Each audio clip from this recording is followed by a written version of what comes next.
Hey guys, this is doctor Raj और NGRT win channel में आपका फिर से स्वागत है। एमपीपीएससी प्री 25 जुलाई के लिए हम एक रिवीजन सीरीज चला रहे हैं जिसका आज 4th एडिशन है। तो चलिए शुरू करते हैं आज का हमारा वीडियो। आज हमने शामिल किया है मध्य प्रदेश की जो प्रमुख गुफाएं हैं और वो किस लिए प्रसिद्ध हैं, कहाँ लोकेटेड हैं। तो चलिए देखते हैं। पहला है भीमबेटका की गुफाएं। यह मध्य प्रदेश की बहुत ही रिनाउंड गुफाएं हैं और वर्ल्ड फेमस है। यह रायसेन में है और प्रागैतिहासिक कालीन है। शैलाश्रय मतलब यहाँ पर दीवारों में अलग अलग चित्र मिले हुए हैं और यूनेस्को विश्व धरोहर में इसे 2003 में शामिल किया गया है। आगे देखते हैं मृगेंद्रनाथ की गुफाएं। यह घाटी गांव रायसेन में। अब ये दोनों नाम याद रखें, घाटी गांव में है लेकिन डिस्ट्रिक्ट कौन सा है, रायसेन है। यहाँ पर भी रॉक पेंटिंग है जिनकी 2009 में खोज हुई है। पार्वती की गुफाएं भोजपुर रायसेन में है। भरथरी की गुफाएं ये बहुत इंपॉर्टेंट है, उज्जैन में है।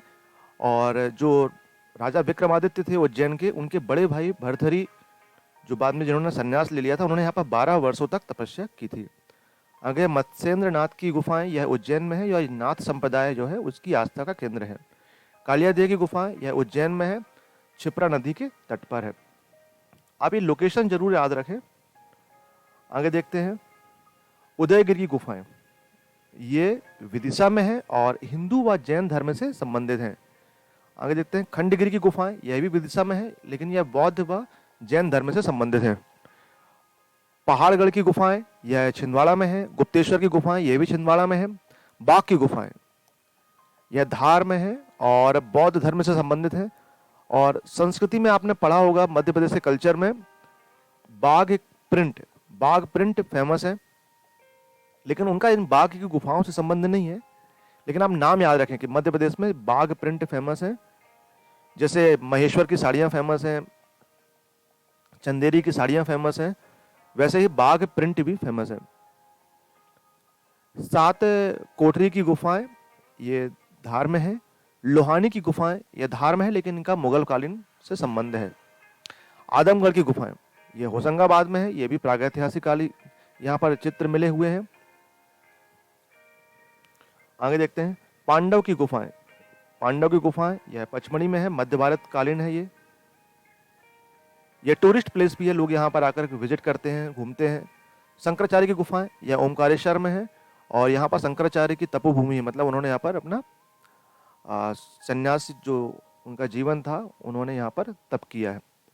माड़ा की गुफाएं जो है यह सिंगरौली है, यह भी बौद्ध धर्म से संबंधित है। बिलौवे की गुफाएं, यह भी ग्वालियर में है। कबरा की गुफाएं, यह राजगढ़ में है। सारो मारो की गुफाएं, ये इंपॉर्टेंट है, यह सीहोर में है और मौर्यकालीन है। सिद्धराज की गुफाएं, यह टीकमगढ़ में है। चंद्रशेखर आजाद की गुफाएं, ये इनका नाम चंद्रशेखर आजाद, चंद्रशेखर मैं बताता हूँ क्यों पड़ा। यह टीकमगढ़ में है और सातार नदी के तट पर है। जब चंद्रशेखर आजाद भारत की स्वतंत्रता के लिए प्रयासरत थे, कार्य कर रहे थे, उस क्रांति में अपना योगदान दे रहे थे, तब इन्होंने वो वेश बदल कर रहते थे। तो इस सातार नदी के तट पर जो ये कुछ गुफाएं थी जहां पर ये कुछ समय तक रहे थे वेश बदल करके, वहां पर एक कुटिया बना करके रहते थे, इसीलिए इनका नाम रखा गया चंद्रशेखर आजाद की गुफाएं। आगे लिखी छाछ की गुफाएं, यह मुरैना में है। आगे देखते हैं काजल रानी की गुफाएं, यह खंडवा में है। सतमत्रिका की गुफाएं खंडवा में है। श्री गोविंदा भगवत पाद की गुफाएं, यह भी खंडवा में है। लिखीदास की गुफाएं चंदेरी में है। लखवारिया की गुफा शहडोल में है। धर्म राजेश्वर गुफा मंदिर, यह गुफा मंदिर है और ये अजंता एलोरा में जो मंदिर है उसी तरह इसे भी बनाया गया है पत्थर को काट करके, यह मंदसौर में है। धमनार की गुफाएं मंदसौर और यह बौद्ध धर्म से संबंधित है।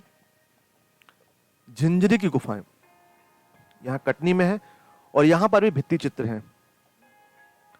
भुईमाड़ की गुफाएं यह सीधी में है। आबचंद्र की गुफाएं सागर में है, गधरी नदी के घाटी में। आगे देखते हैं आलाउदल की गुफाएं। आलाउदल मैहर में है, सतना में आता है। यह मैहर जो है सतना डिस्ट्रिक्ट में है। जामवंत बाप घोड़ा मुड़ा गुफा या डिंडोरी में है। जगदीश पहाड़ी की गुफा सतना में है। अंबाबाई की गुफा बैतूल में है।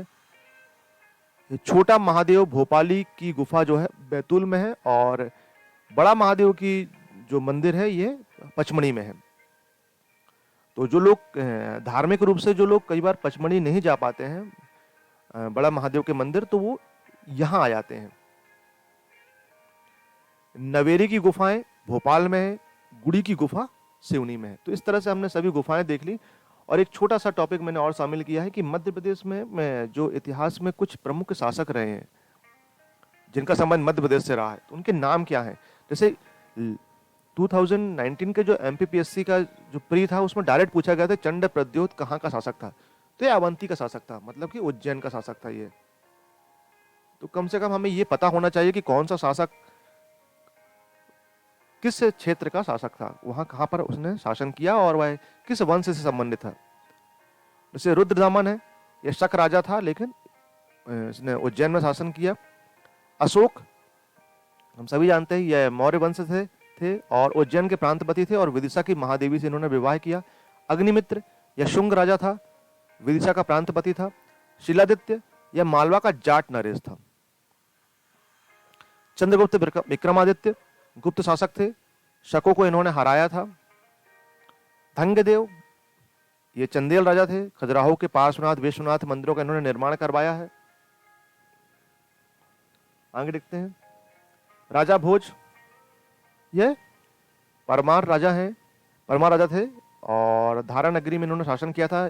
भोपाल का जो भोज ताल है, धार में एक प्रसिद्ध सरस्वती मंदिर है, उसका निर्माण इन्होंने करवाया। भोज ताल का निर्माण इन्होंने करवाया। कुछ इन्होंने रचनाएं भी अपने द्वारा की थी जिनका नाम है जैसे समरांगण सूत्र, समरांगण सूत्र, एक है सरस्वती कंठाभरण, सरस्वती कंठाभरण, ये नाम आप जरूर याद रखें क्योंकि डायरेक्ट पूछ सकते हैं कि सरस्वती कंठाभरण किसकी रचना है।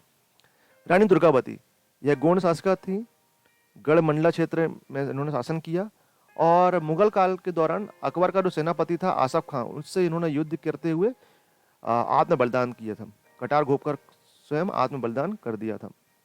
अवंतीबाई इन्होंने भी ये रामगढ़ की रियासत में इन्होंने शासन किया और अंग्रेजों के विरुद्ध 1857 की क्रांति में इन्होंने भाग लिया था।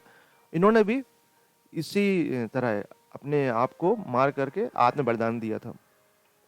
अहिल्याबाई होलकर इंदौर की शासका थी, महेश्वर में इनकी समाधि है, ये तो हम सभी जानते हैं।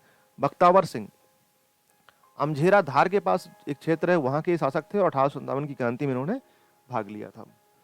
तो इस तरह से हमने कुछ महत्वपूर्ण शासकों को शामिल किया है। बहुत सारे शासक हैं लेकिन आप कम से कम इनका जरूर नाम याद रखें और इनका क्षेत्र याद रखें कि इन्होंने कहाँ शासन किया था। तो फ्रेंड, इस तरह से हमारा ये आज का प्रोग्राम जो है वो समाप्त होता है। एमपीपीएससी प्री 25 जुलाई के पश्चात हम जो आगामी जो प्री परीक्षा है, जैसे जो एमपीपीएससी का जो कैलेंडर आ चुका है, जो अक्टूबर नवंबर में जो प्री होगा,